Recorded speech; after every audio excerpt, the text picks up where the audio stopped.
1, 2. Yeah.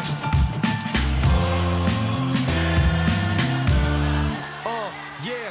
From the land of the Lord. What is up, everybody? Once again, welcome to another episode of the Banter Zone. I'm here with What's happening, Terry? And this is Simon. And we took a break last week because it was international break, and let's face it, nothing was going on. kind of sucks. Even mine, like Chile, my other national team, they played a couple friendlies for some reason. They're still not playing competitive games, and they were trash anyway. So we tied Mexico or tied the U.S. and lost to Mexico. So don't really care. Canada, big win. Mm-hmm. And then really that was kind of it. The week was kind of dead and kind of not. Quiet. There was no point of boring you guys, and of course us doing anything to bore you. Yeah, I just want to keep the following up. So exactly. So on this episode, Harry, what do you figure? Well, today it's a great thing. We're going to talk about El Classico. There was a little match that happened earlier, or I guess A private event, a private session that happened on the weekend. We're also going to talk about the kit reveal that is happening this week for all the teams in the league. Canada Women's, we're going to talk about their squad. That is looking tight.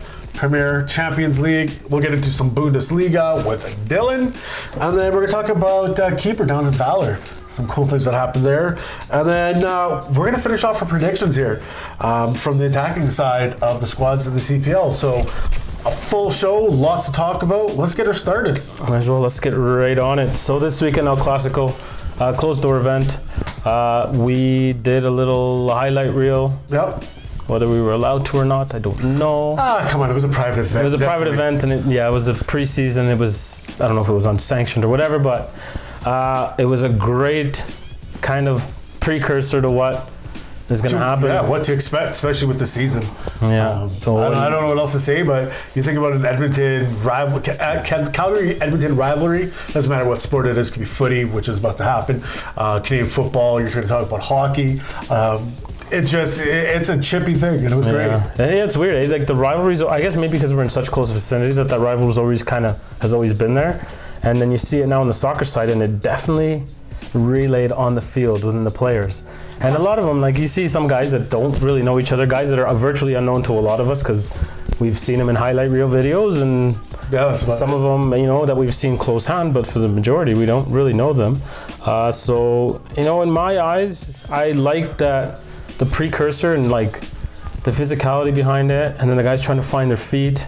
FC Edmonton was down a couple guys with some knocks. 5 due to whatever reasons. Some of them were knocks. Some of them were, maybe the guys not quite here and ready yet to play. But well, you got to think about it. Some of these guys are international players, so to catch their legs, beat any kind of, I guess, what is it, jet lag? Yeah, that's a tough one. And what we don't realize it because we live here, but to play at altitude in the cold and dry. Yes. And that's going to be a tough one, I think, for a lot of the teams and a lot of these players. Like Dominic Malonga just showed up, was not even here half a week, wanted to get in minutes. He ended up wanting to go on earlier than was expected from what we heard. Yeah. So he got some good minutes in. He looked good. I mean, that's the one thing. And it's not to take away anything from the boys playing at a PDL level. Correct. Or anything, but the caliber, the quality of the passes and the balls and the movement and everything was just like...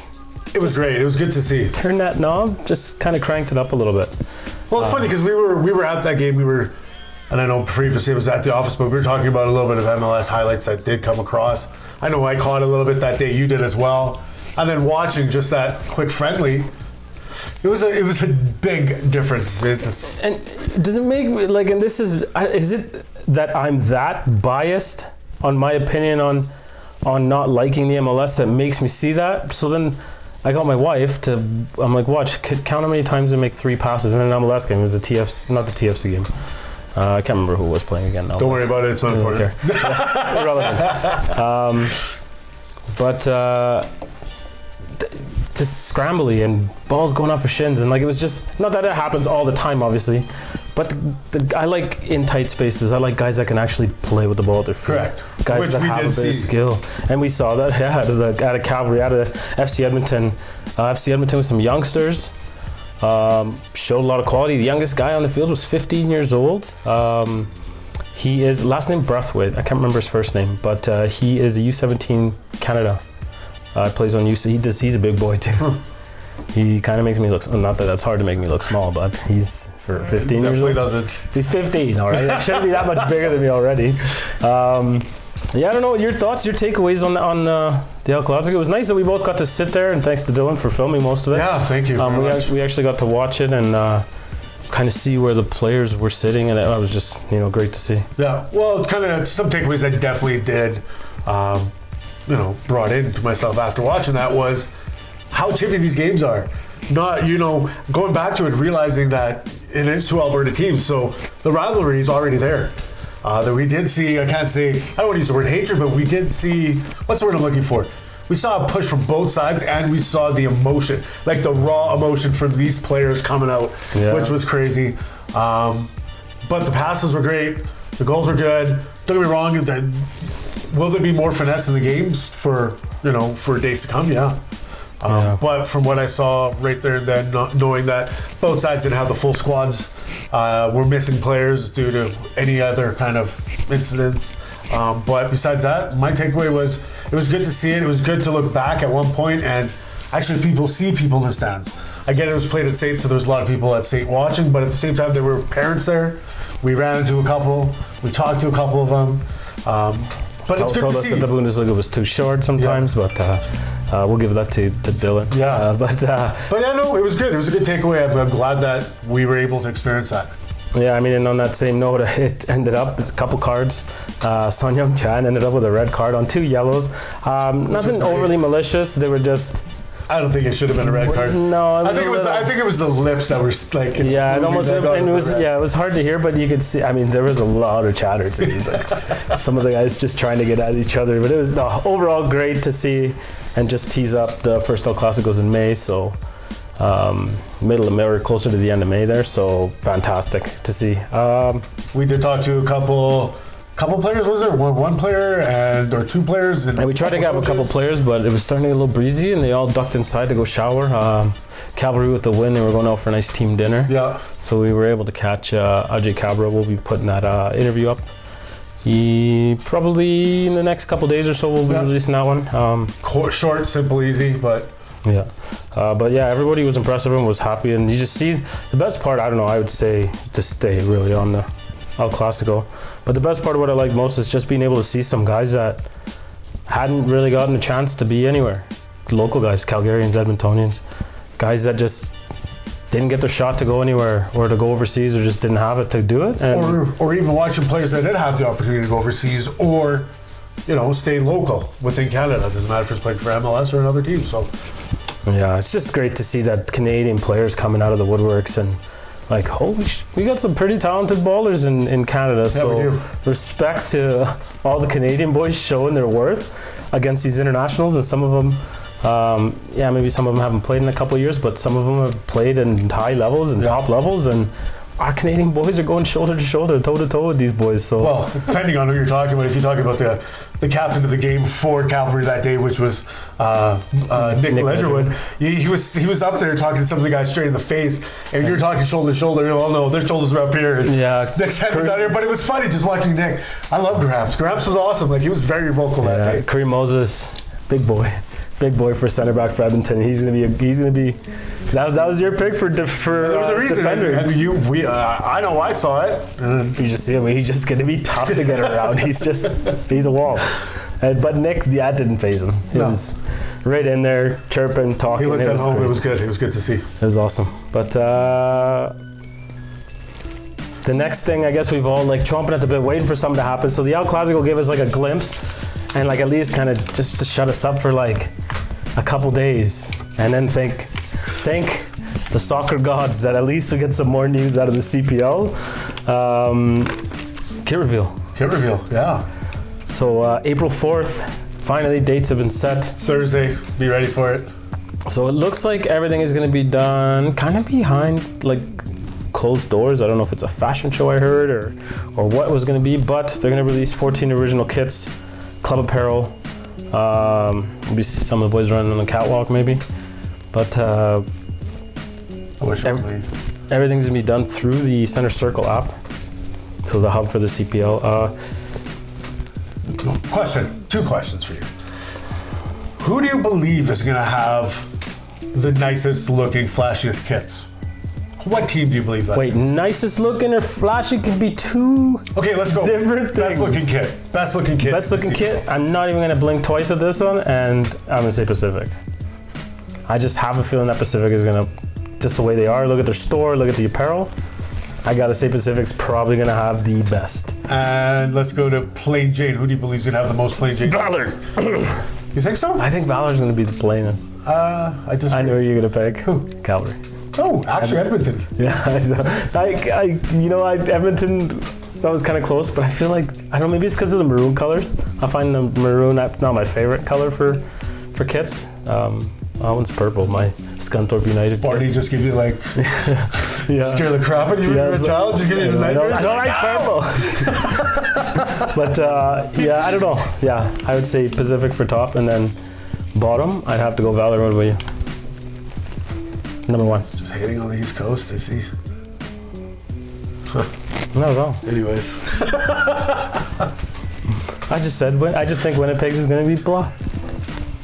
Not blah, but like not as nice. They're going to stick out when the season gets into the fall and it starts to snow. So they're going to be nice. We'll see their kits. Nice fall colors. Valor's got fall colors. That's awesome. I can't wait. It's going to be interesting. What's your top Top what? pick for a kit? For kit? I was actually thinking York 9. I think theirs is going to be the flash. See, this is where that flashy and nicest. I think York 9 is going to be the flashiest because of the lime. They're going to be lime green, and I just assume they're going to be lime because of all their colors. That's my assumption. Yeah. I was like, yeah. I think that's going to look sick too. I think they're all going to look good, to be honest. I think Halifax is going to put out some class. Yeah. I think Halifax is going to be like the classiest of the jerseys. Watch, they all look the same. I know, it's just like, Just different color. run a gym class and getting a penny. Yeah, pretty much. Here you go. There's your name, there's your number. Purple, yellow, red. I hope it doesn't end up like that, but I think Calgary, I know Edmonton, I believe Edmonton's going to be one of the Plain Jane jerseys, and I'm going to say Calgary a second, so. Yeah, I mean, yeah, you could almost suspect that from Calgary looking at their colors, and then they're not flashy by any means, whereas York and Vic, they got that flash to them. You got no choice. You want to be a baller. Okay, anyway. Harry's see, he criticizes people hating on the East. Harry's always hating on Cavalry, and it's in our own damn city. I don't hate on He's them. gonna blacklist us. Sooner or later, they're going to be like, no content. Siren, we're done working with CFL Tex. Wait, what? What just happened? No hatred. It's all love. Let's get into women's soccer. Get through their squad. So, women's national team announced their squad for Friday's warm-up match against England. It's Friday, right? April 5th. April 5th, which is a Friday. Correct. Yeah. 23-man roster. They still put man in here, shouldn't it be? No, 23 player roster. Just making stuff up. Reading the I am. CPL stuff. Just trying to making stuff up. Just trying to pick fights. Wondering who's actually going to kick us off this show. Not me. Do we need to go back? do we really need to go there and pull up historical events? What are the big names on there? Probably two big names. Well, Cincy. Of course. And then, when I like soft spot, Steph Labbe. Yeah. You can't really hate on that girl. Not at all. Great keeper. She should be starting, but her and Erin McLeod as keepers. D'Angelo Chapman, Lawrence Agnew, Hallstrom, Riviere, 17-year-old from Markham. So she's one of the young ones. Gillis, Buchanan, Zadorsky, Waller, Grosso's 18 years old from Vancouver, playing at the University of Texas at Austin. Scott, Fleming, Schmidt, Carley, 20 years old. Jordan Heitema, of course, she's always one to watch. 17-year-old out of Chilliwack. And A lot of burst, a lot of speed. yeah, she's quality. Like, she's going to be the next Sinclair, I think. She's got a bit more skill to her. Yeah. Since he's big, like, she's got the size to her, and she can put the ball in the back of the net. Old school. That's old school footy. That's which old was taught, school, right? yeah. Like this, we're talking about new school.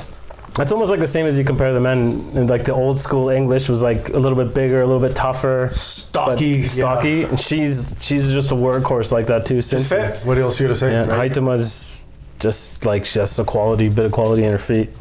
great presence. Of course, Captain Cincy, Jane Becky, and then Leon. And that pretty much rounds out the squad. What are your predictions for that game? Against England? England is like the program. In my eyes, I would say England is the program to beat. Okay. I think they're the ones that are, I would almost put them at winning the World Cup. So. And score prediction for this friendly? 3-1. 3-1? Wow, it was close. I was going to say 3-0, but... Oh. Yeah, so... no hatred against the Canadians in any kind of sense, but... No, I just think we're in a bit of a transition a bit correct. with her. But you just see the quality that does come from Europe. You see how these camps and everything's run. And another one, adding to that, we got a lot that are playing in the NWSL in the States, and it's a good league. Don't get me wrong, it's a really good league and a lot of quality. But England, you got girls that are playing. Our best players are the ones that are playing in the women's super leagues in the States or in the UK and stuff like that. So Becky at Man City. Lawrence is at PSG, so those are the players that are better, and you see the quality in them a little bit better. Right. England has a team full of those, right? Obviously, it's good to see the support as well. Sorry to cut you off, but it's good to see the support by, the women out there that are understanding that there's a big opening and a big opportunity. So there's a lot of young people playing. We can still see the stands filling up. We see the support from from the fan base as well. So. Yeah, exactly. May 18th would be their send-off game that they play against Mexico. That's right before they head off to France. And then we launch the campaign against Cameroon on June 10th.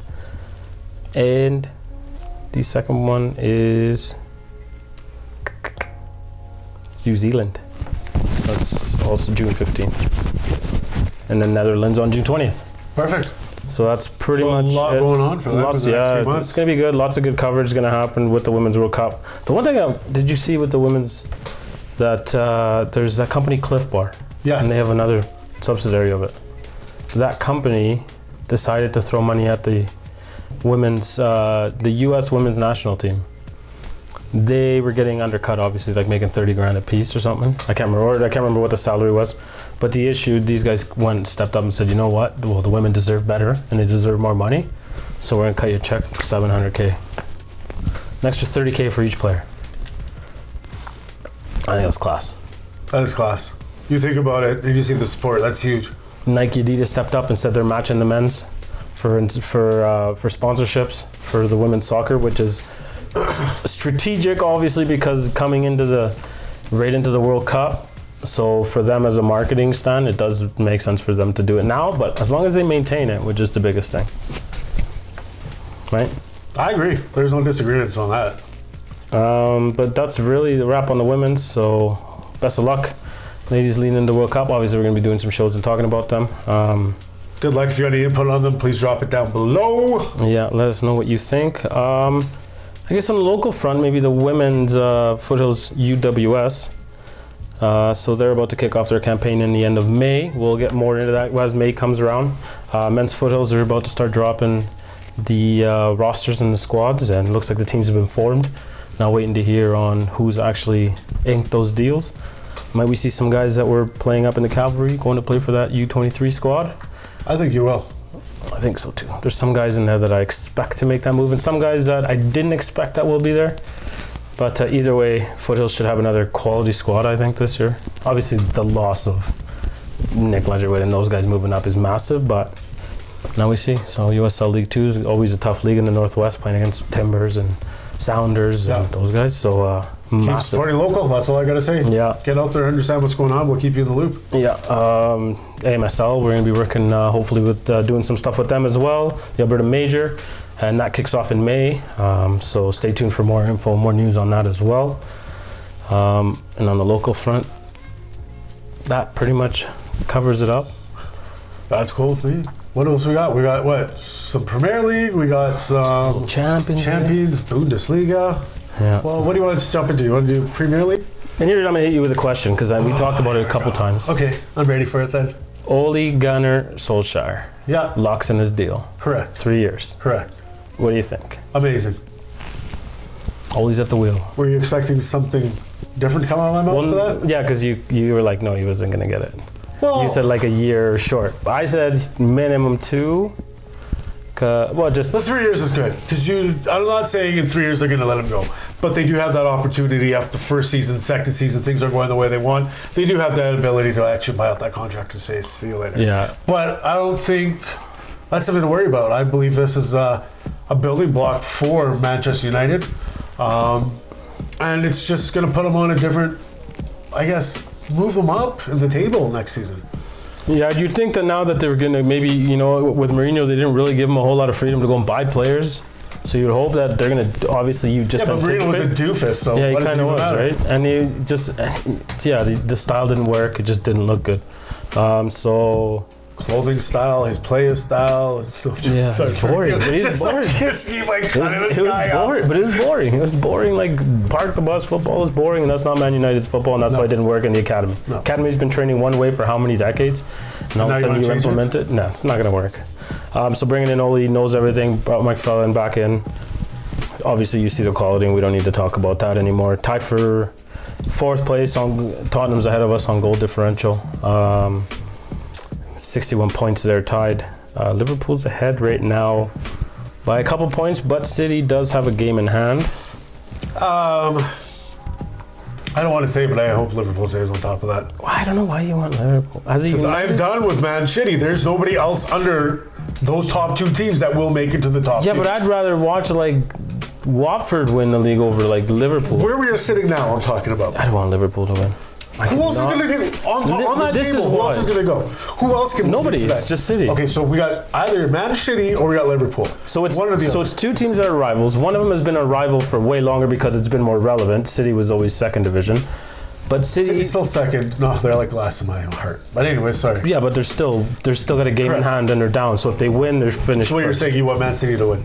Over Liverpool, yeah, because Liverpool still hasn't won a Premier League, and I don't want them to do it because you know how much we're gonna have to listen to Liverpool fans talk about them Cool, winning. talk about it. As long as you want Liverpool fans, you had a great year in Champions League. You had a great year this year in Premier League. But guess what? Next season is a different season. I apologize to Man United supporters because Harry's. Here we go. As a United supporter, you don't wish Liverpool to win nothing. Liverpool to lose everything. That's the only thing that Liverpool should be doing. And it's the same thing Liverpool fans expect of United. So I'm kind of disappointed in you. I thought we were better friends than that. I don't even want to do the show anymore.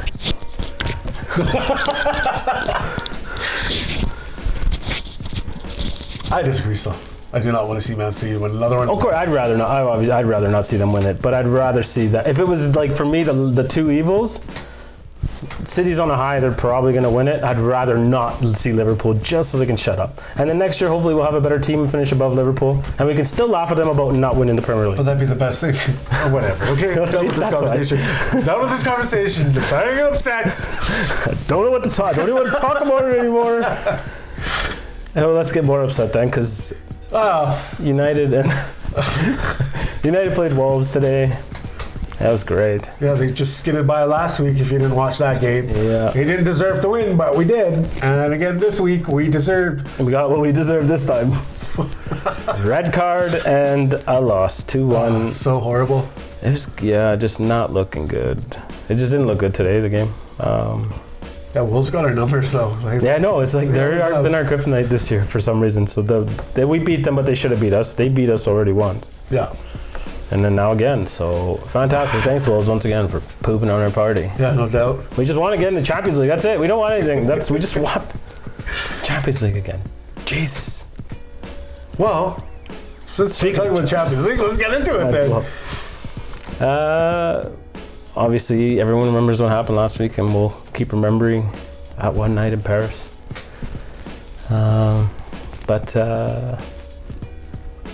Sorry, I was just still reminiscing about that. I was like, yes! Yeah, so it was just too good. And then here, this is where it kind of gets a little bit more interesting because there's 8 teams left in the quarterfinals. So we got Tottenham and City. And that one is in Tottenham. Finally going to be in their new stadium. Looks like they're moving in tomorrow. I don't know if they didn't play today. They move into the new stadium finally after like a year delay. Tottenham's finally getting their stadium back. Their stadium. But okay, so we got Tottenham versus City. see tomorrow Tottenham. So if you want to see what Tottenham's new stadium looks like, you'll be able to see it tomorrow. When I say City, it's Crystal. Tottenham Crystal. No, Tottenham City. You're right. We switched. I switched back to Premier League game tomorrow. Easily confused. No. Wait a second here. Obviously, this game isn't happening No. because that's tomorrow, That is 12:45. But also, they play. That's on the 10th. No, we're right. Wow, Okay. we're just our dates are all out of whack here. Anyways, we'll get back to it. So in a week, not tomorrow, Tottenham will play against City in Tottenham's new stadium. Liverpool, Porto. Ajax and Juve, and then we got Ajax or Ajax? I call them Ajax. Well, that's because you're white. Like if you are very English. Your talking is very Canadianish. Ajax. The one they would say it. Embrace other cultures. I do. Ajax. I ate tacos, I ate hot dogs, I ate popsicles. Popsicles are really... Cultures, I just go back to you being white because eating hot dogs. We love, me too. Hot dogs are delicious. We eat a lot of hot dogs in Chile too. Ajax, because they're Dutch and that's how they speak in Holland. So I know it's kind of a habit. Because I'm Spanish, I feel like if I say a team from another country like wrong, then I feel like I'm letting my people down. You already have... But then I go to Chile, and I go to, no, what do you mean? How would I let them down? I'm like perfect height in my country. And you come to my country, everyone's gonna make fun of you because you're a tall black guy. So? Not so funny when you're on the other end, or on the other end of it. And then we got Man U versus Barca. So we'll go Predictions for the first one in Tottenham versus City. In Tottenham. I'm going with Tottenham to win this one. I'm going to go for a 2-1 final. Leg one. I'm going to go... I have a feeling it's going to be like a 2-2 draw. Woo! I'm going to draw that one. Leg Okay. one. Leg one draw between Tottenham and City. 2-1, Tottenham. Liverpool, Porto in Liverpool. Oh, here we go. We're going to get torn apart for this game. But I'm going for Liverpool, and I'm going for a 1-0 final.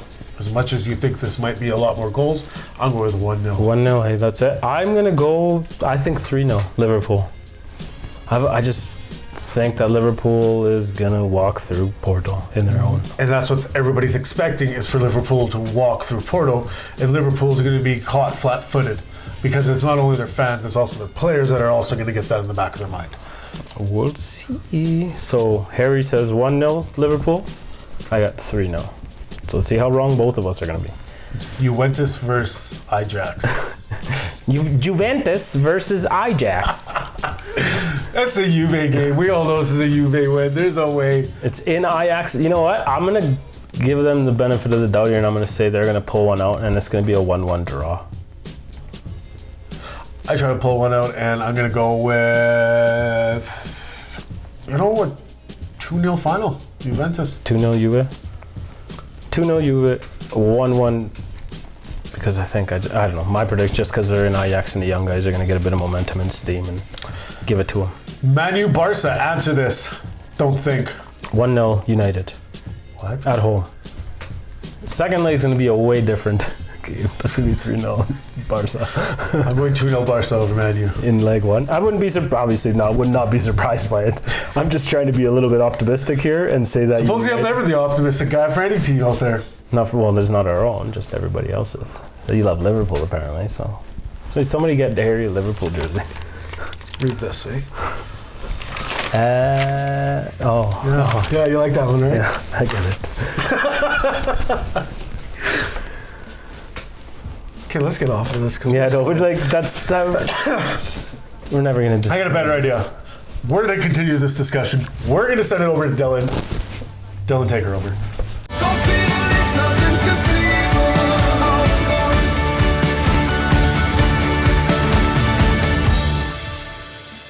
Hello Hello and welcome to the Bundesliga report here on the Banter Zone. My name is Dylan Dodge, and let's just jump into the international break actually, which obviously there was no Bundesliga last week, so no Bundesliga report. And after a lucky draw against Serbia, I wasn't too confident, but you know, there was lots of great things that happened in that game against Holland for Germany. There was a beautiful tribute to Thomas Muller, Mats Hummels, and Jerome Boateng, the fans thanking them for their service. We had a really good first half. Manuel Neuer bailed us out in the second half, which was a pleasant surprise, and somewhat silenced those calling for Ter Stegen to play. And Nico Schulz, of all people, scoring the winner. Marco Reus coming in for just 5 minutes and making a difference.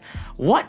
Obviously, there's still a lot of things to fix. I'm not one of those fans that roller coasters up and down, but I think the defense need to get sorted out. You know, Löw's tactics in the second half were easily overturned by Holland, so we'll see. But I really think that there is hopefully a positive direction this team is going. And woo! Speaking of positive directions, Borussia Dortmund and the Bundesliga. Let's talk about it. So match day 27 was an absolute beauty if you are a Borussia fan, and it sets up a really interesting Der Klassiker this week. So definitely check out Der Klassiker because it's going to basically, in my opinion, decide the league. But we're getting ahead of ourselves. Let's talk about the game. The fans greeting the players with a beautiful tifo, one of the best I've ever seen. Dortmund's had some good ones in the past, but this one was truly spectacular. And I know Simon and I'm sure you even, Harry, would agree that it is one of the best out there. It essentially said, I go to the games with my father as he did his father. And it's definitely beautiful, putting the beauty in the beautiful game. There was not much beauty on the pitch, though, until who else but Paco Alcácer scoring 2 in injury time as Dortmund avoid dropping points. It was absolutely stupendous play from Paco Alcácer, who's just proving to be a super sub. And how many goals in stoppage time has this guy scored? He seems to be a master of the 90-plus minute goals. And unfortunately for Bayern fans, despite putting 27 shots on target, Lewandowski was the only one to find the back of the net as they drew 1-1 with Freiburg. That's what I'm talking about. There's a few of those tricky teams that can really take points off of anyone in the Bundesliga. And Bayern have dropped some serious points this year to a lot of opposition that I'm sure their fans think they should be beating. And another upset, Borussia Mönchengladbach fall 3-1 to Dusseldorf. So Dusseldorf has taken points off Dortmund, they've taken points off Bayern, and they've taken points off of Mönchengladbach. What a plucky underdog that Fortuna Dusseldorf has turned into this season. The table now looks like this. 2 points separate Borussia and their Bavarian rivals, while Leipzig have a 3-point lead on Eintracht Frankfurt, Mönchengladbach, and Werder Bremen round out the top 6. It's too bad I have a soft spot for this team, but Hannover 96, bottom of the table, they've lost 5 out of their last 5. Nuremberg, also in a relegation spot, and Stuttgart in a relegation playoff spot. So, as I mentioned before, Der Klassiker happening at Allianz Arena next week is going to be a huge decider on who's going to win the league. Obviously, if Bayern win, they will leapfrog Borussia, and if Borussia Dortmund win, that'll put some huge distance between them and their Bavarian rivals, and they'll just really have to coast for the rest of this season and hopefully close out a title, interrupting Bayern however many straight, 6, 7, 8, we've all lost count. The rest of the world, except for Bavaria, are cheering for Dortmund. They do not want Bayern München to win again. People have a soft spot for the underdog. But if you're a betting man, they're saying there's a 63% chance of a Bayern win, 20% chance of a draw, and a 17% chance of a Dortmund win. That's it for the Bundesliga report. Thank you for tuning in, and back to you, Simon and Harry. Seriously? What are you talking about? You don't even know what you're talking. You know what? We're back. Let's just. Yeah, we're done. Let's just move talk about it. Move right past it. No more. Move right past it. Thanks, Dylan. Once again, nailed it. Let's go to something funny, okay? Because I feel like there's a lot of tension right now. We gotta come home. Let's just bring this home now. Let's bring the show. Bring it back a bit. Bring the show. Let's jump to a keeper. This is funny for me because I used to play keeper. I was horrible. I actually did Sarah Butterfly several times and let a few goals go. Okay? It happens. This was at 22 years old. They were butterflies then. Okay. So let's talk about. Okay, so there was something was released on the CanPL site how keepers live in their own world. I found this extremely funny because I was able to relate it to myself. It's extremely correct. It is. Keepers are definitely a different breed Spending time with some of the Foothills guys, Marco Carducci, Jordan Santiago, and those guys when we were in England. Some of the stuff that they do together. That's the best part. Is like a lot of people don't realize this. And reading this article today, I was like, this makes sense because I can remember. And if you want to go back, please read this whole thing on the CANPL site. But they talk about how the keepers can sit in the dressing room by themselves and keep themselves busy. I can still do that. That's very true. So this really relates to me, and I thought it was hilarious. But, I'm going to quote Rob Gale here. Rob Gale is the GM and the head coach for, why am I drawing a blank right now? For Valor. Wow, Harry had an issue there. Same thing as warning. Overload. But Rob Gale put this out there. Goalies, they put their face and their hands where others put their boots. So it makes sense. There are keepers out there that if you play keeper like good on you, that's an amazing position to play. Ball's coming at your face, like you're slide tackling, you're jumping, you're doing what you have to do acrobatically to stop these balls, and you have to put your body in front of it. Harry is definitely taking lots of balls to the face. More in this area than anywhere.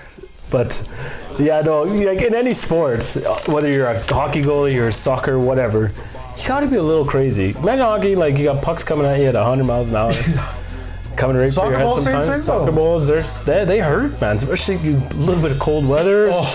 Get hit with that ball at that speed? Fun. No, not at all. No, not at all. That's definitely ballsy. But Definitely. I don't know if I dropped his name, but it was Matthias Janssen.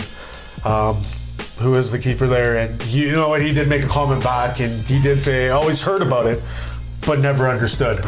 It does take a lot. It does take a lot for a lot of people to realize that if you play that role. Even myself, I just realized what this means now. But it's true though. I think it's a great thing. Like, yeah. Janssen spent last year playing for Royal Lelievre in Belgian 3rd Division. He did spend 2 years on the reserve team of Westland Beveren of the Belgian Pro League. So product of Brussels, Belgian national team program for U15, 16, and 19. So quality keeper there. I had moments where I was like playing indoor, and I remember sitting in the dressing room and I was like, okay, sorry. Yeah, Harry's both sides of it. So Harry was keeper and a center back, a defender. There was a reason why they put me back center back, because I actually paid attention a lot more than when I was a keeper. So used to getting kicked, used to getting stomped on all the time by guys like, I was a striker, so guys like me. And Chileans were kind of the worst for it. Well, no, I'm not going to get there. I'm still going to put my cleats through it. It's a little dirty, a little Sunday stuff. Like, what was one of our latest interviews we did? We did with Marco Carducci. You think about Marco Carducci. Remember right before, and Marco, this is no hit against you or anybody else, but you think about it, because I realize and I see it. Like, before the interview started, Marco was doing his own thing at Rail Yard and just kind of... But I would say Marco is probably one of the more normal goalies I've met in my life. I believe he puts on a persona. No, because I've seen him outside and behind and spending 15 days in England. You'd see some craziness. But look at Nico Jansopoulos from Calgary. The stuff he did with that, kicking the ball off from the penalty. To have that presence of mind to do something like that, and if he watches. But think about it. There's some games you sit back and there's 5 attempts. What do you do the rest of the time besides yelling at your players, trying to keep yourself in the game, trying to keep everybody else going? Talking to your goalposts. Yeah. See some great kick in the grass, combing the grass on the field. Putting your water bottles in weird places so you don't know when the striker's coming in. He's either going to look at the water bottle, Yeah, just when refs come by and go, hey, move that. And you're like what? I didn't realize it. Sorry.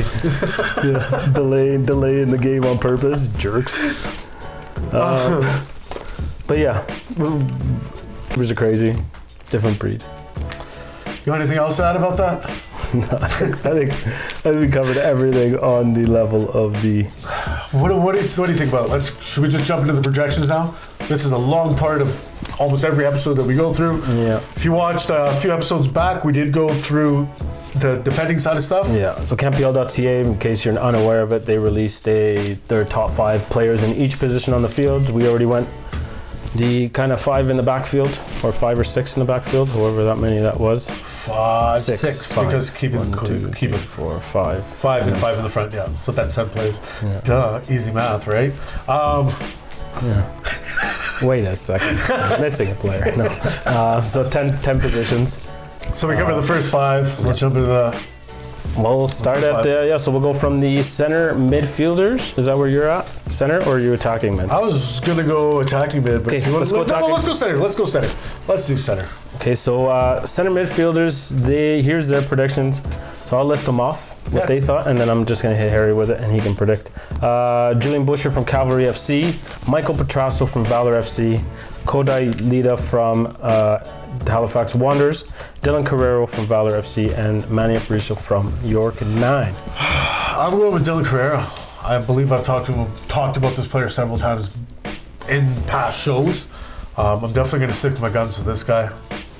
I'm going to go on experience and take Petrasso. I think Petrasso's going to come out of his shell this year. You think so? I think he's going to have a good year, and it's like, remember we talked about Petrasso in last episode and talking about him using this as a stepping stone to get forward?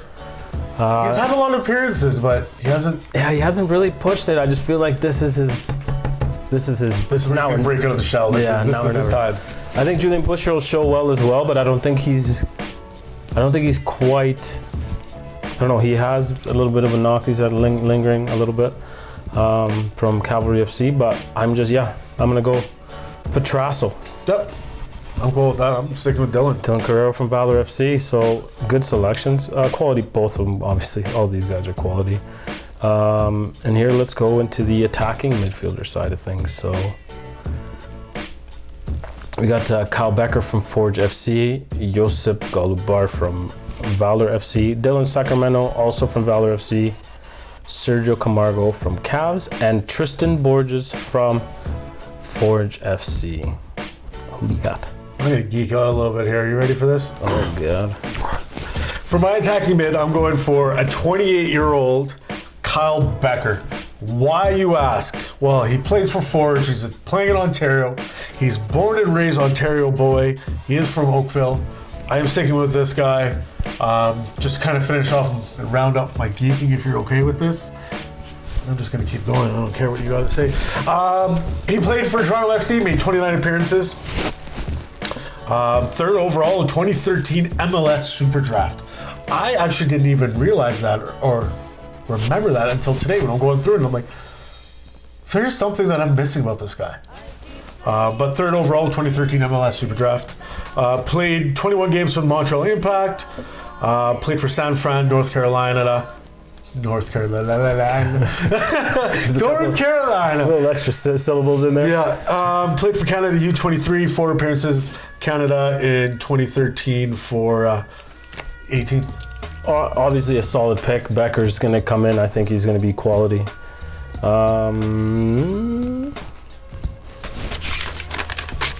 It's paper. You don't realize what that is. People in these ages. I'm going to take also Toronto boy, but different team. Sergio Camargo, Calgary FC. That was a tough one. That was a tough one because I did have him down originally. And you watch him play, and you watch him. He's very tidy in his play. Very strong on the ball, very fast and shifty, and I think he's just going to put up good numbers, and he's going to be a nuisance against anybody he plays. So I think maybe on the goal scoring side, I think Camargo's going to do better. Becker will be like a good presence on the field, and he's just going to dominate the middle of the field. But I think Sergio's going to score a little bit more goals, so I'm going to go with Sergio on my pick, just because I like the flasher goal scoring. I got Camargo for that. Remember when you said you should probably start talking about Calgary instead of everybody else? Biased pick. No, we did have an opportunity. Maybe a little bit. We did have an opportunity to watch him play this weekend as well, so I do see exactly where you're coming from. Let's go to the wingers now. The right wing. Issy Nakajima Farron from Pacific, Randy Edwini Bonsu, who had a little bit of a knock, so didn't play this week in the El Clasico, Akeem Garcia, Wanderers, Cal Porter, York 9, and Nanko Forge FC. I'm going to let you start this one off. This is a tough one because right wingers, all of these guys are quality. This one's a real tough one, but I'm going to say based off of really like just a whim and a hope, I'm going to take Issey Nakajima, the man living on a boat in Vancouver Island. You had to, like, that's okay. I respect that pick. Yeah. Different. They say he's quick. He's got a lot of speed, and that's what you want out of the wing. If he can play good off the shoulder, if he's good at holding up the play, that's what you want out of a winger. Yeah. Ping the ball to him. Can he take a touch and hold it up? Corral that ball. That's what you can do. And make those press and runs up the right hand side. So I'm gonna say, Nakajima Farron's gonna be my pick. I'm gonna go with the archive. I knew you were gonna pick this one. I'm not saying I didn't have a choice. I had a choice, but I'm going back in the archives here. I'm going for another older player here. I'm going for the right wing. I'm going for Kyle Porter. Kyle Porter. I was like Harry Potter. Anyways, Kyle Porter is my pick for the right wing. If you don't know, 2008, 2010, he was with the Whitecaps with residency. Okay. Scored 5 goals with them. Went to Germany on loan. Played with Energy Tier 2. Put in 17 goals as well. I think this is a blemish on his resume right here. He played for Edmonton FC. Played in the Latin for a little bit.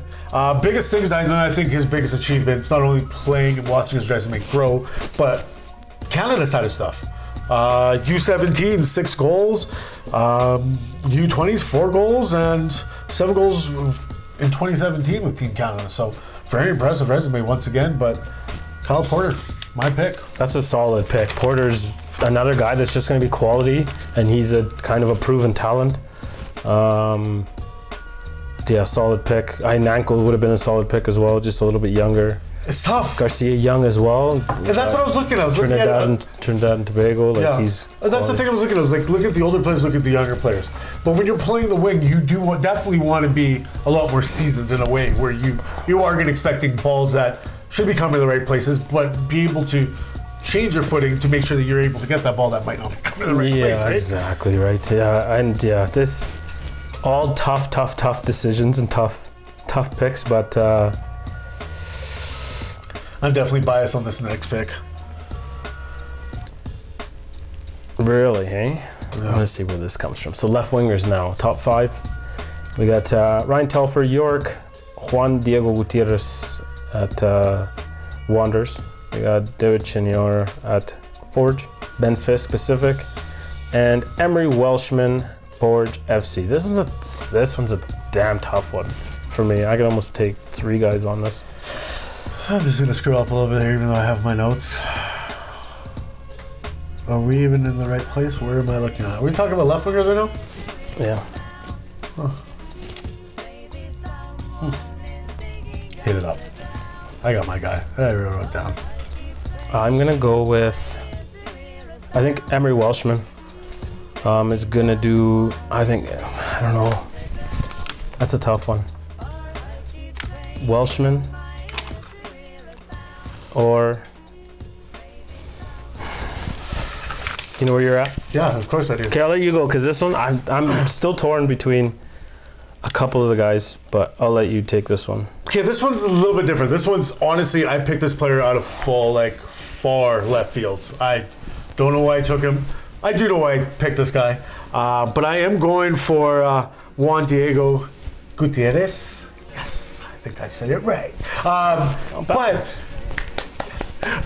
But I like this player, and the reason why I did pick him is you look at his international play, where he has played. We see a lot of players that are here from Canada. We see a lot of players that play in Europe, the US, all that other stuff. This guy's resume lives and breathes almost Peru. He's born and raised Peruvian. He's played most of his life in Peru. Watching a player like this coming to this league, for example, and as I'm talking about like integrating, the US, integrating Europe, all that stuff, this style of play is going to be completely different than what everybody else is expecting. Yeah. So I am definitely sticking with Juan. And he was honestly the 3 guys that I was kind of torn with was Emery Welshman, Ben Fisk, and Gutierrez, and based off that, and then that's where that.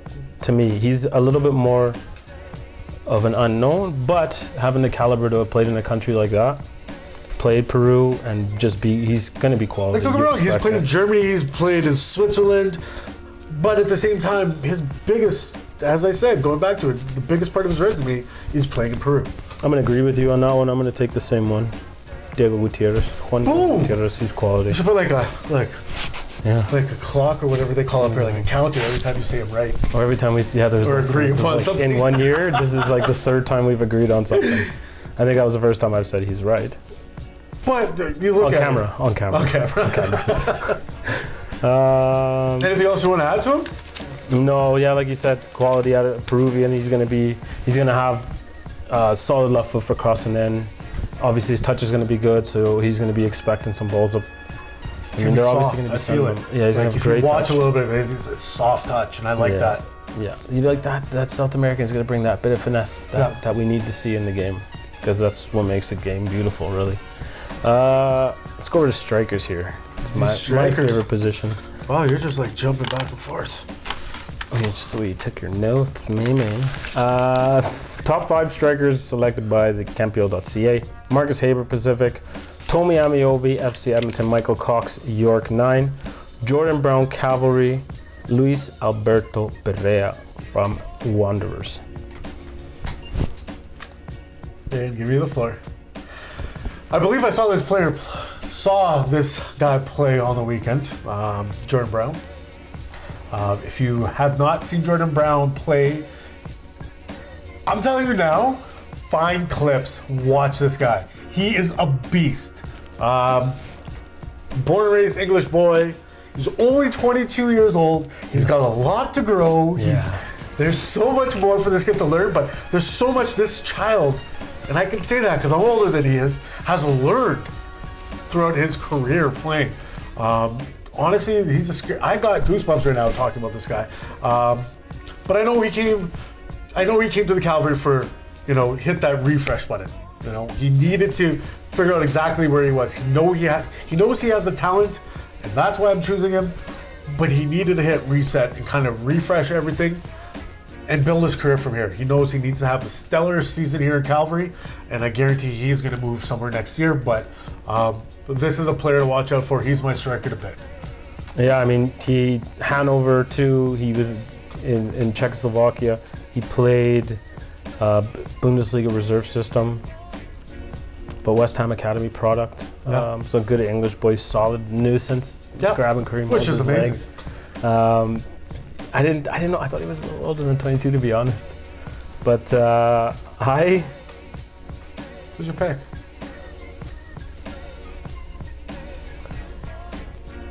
I should pick a Canadian. Why? You don't need to pick. I know, and I'm not going to, because I gotta agree with you again. Another ticker. Ding. Seriously? Agree. Yeah, Jordan Brown. I think he's gonna be that guy that's gonna be But here's the tour. I could almost say throw Malonga into this one, and I take both of them side by side strikers. Can you imagine? Jesus Christ, these guys would just be menaces.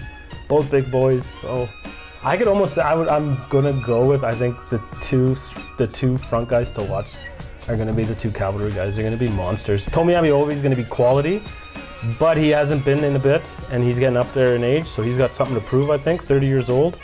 Marcus Haber, again, another guy that's got a huge upside potential to him, but got a lot to prove. And that's the thing, I was talking about it, and I was contemplating when I was going through my notes. I'm like, Haber's another one. But just being able to understand and get a lot of my facts from watching the game on Saturday really enlightened me, made me understand who Jordan Brown is. And I'm sticking with Jordan Brown. Yeah, Halifax's Pereira's good. He's played in Chile, Peru, El Salvador, the Colombian. 32 years old, though, up there in age. So some of these younger guys, you get Kareem Moses a little younger. He's a big boy, putting pressure on some of the older guys. They're gonna sweat a little bit more, I think. Yeah. There you go, Calvary. I picked a Calvary player.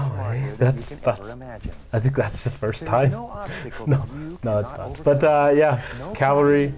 I would say both of their strikers. Watch it out. Jordan Brown and Donovan Malonga. Keep a lookout for those two guys. I'm cool with that. So yeah, really, that's it for the strikers. That's it for the predictions. I think they're pretty bang on. It's CPL.ca for saying they're who they are. Heard a lot of talks about Carducci being one of the. I heard he was the second number. There's 2 keepers to watch that are going to be the top. But Carducci is going to be one of the guys, 22 years old or 23 years old. Lots of upside. Quality keeper. Him and Jan Salvo is going to be working for that spot this year. It's going to be a tough one between both of them. We saw them each play first half, second half of the friendly this weekend as well. So I'm not going to pick one keeper over the other right now. But yeah, it's hard to say. That's the thing is they're both a good quality upside. They're both going to be pushing each other all year. Until exhibition starts, it's tough to even call it. Yeah, and now the boys head out to Dominican right after the kit reveal. So Friday the boys will be up there. We've got a couple exhibition games. Looks like we'll be kind of sorting out everything there and some media stuff, courtesy of Media Pro. And then the boys are back in town, and then it's a week, and we got some proper football. So those of you that are watching and don't know about, they just released, every club today released the, you can buy single seats. Correct. So get out there, tickets are available now, so get out there, get some tickets. People are complaining about the price tag, and they're complaining about this and the cost of blah, and then when the kits come out, people are going to complain about the price of the kits. You know what? You guys want a league in Canada, and you want it to be sustainable, you got to pay a little bit. You got to pay to play. You have no choice. You have no choice. You got to pay to play. To support your city, to support your town, doesn't matter what way you want to look at it. There has to be money behind it. Yeah. Okay, we can't look at it and being like everything needs to be at a discounted price. You want to see big players. I want to see big players. How do you get big players on that pitch so you can sit in the stands and watch them? Yeah. That is making sure that we do our part to make sure we pay for our tickets, pay for our kits, and be out there to support them as loud as we can. That's all I have to say. I don't want to get involved, and I don't want to get you don't want to add into But at the same time, we want to see a style that is needed here in Canada. We need to see this happen, and the only way that's going to happen is, of course, everybody backs and puts some money behind it. Exactly. Yeah. Exactly. This is gonna fly, or it's gonna die on the backs of us, the supporters. So the same guys that are the ones that complain about the ticket pricing being too expensive are the same guys that are going to complain about the quality not being good enough in Canada. So I mean, it's got to start. It's got to come somewhere, and we see it now. There's better quality than what I expected and anticipated, to be honest. Correct. Out of some of the teams, so very surprised by some of the picks. But get out there, support, buy your tickets, go to the games, go to the events, check these guys out, because these guys players are quality. They're legit guys. All good character guys by the sounds of it, and every team has them. Get out in your city and support and start building this thing, because this is coming from us. If it wasn't for us fans, we would have nothing. And going back to the kit reveal, just put one more thing out there. If you are money conscious, which we all are, especially if you live in Alberta. But anyways, all I'm trying to say is the kits may be plain Jane. So if you got a shirt that's like the same color, wear it. Yeah, wear it. Go buy a t-shirt. You could go buy a t-shirt for $15-20 and you can wear that as well. Or just dig out a red t-shirt, go drink some beers, watch the game. Yeah. Enjoy it, because this is ours. And it's finally going to be here. What else you got? Nada. No? I think on that note, we've talked your ears off enough. Talked about everything we needed to talk about. Anything you want to add? Honestly, the only thing I need to add is thank you for the support. Like, share, comment, please. Subscribe. Check us out. We're on Instagram. We're on Twitter. We're on YouTube. We're on Everywhere. I don't even know where to start and where to end. So we're everywhere. Please support. And thank you for the support so far. Yeah, it's been awesome so far. And remember, sometimes we talk banter. So we're not uneducated. We just say things to get a rise out of you. But thanks again for tuning in. Like Harry said, subscribe, watch everywhere. Look, see us. You see us at the games. Say what's up. Say what's up. I love talking to people. I like taking pictures. And I like talking nonsense. If anybody likes to talk nonsense, it's this guy right here. On that note, let's get out of here. Thanks again. Yeah. Come on. 1, 2, 1, 2. Check 1 2 1 2. Yeah.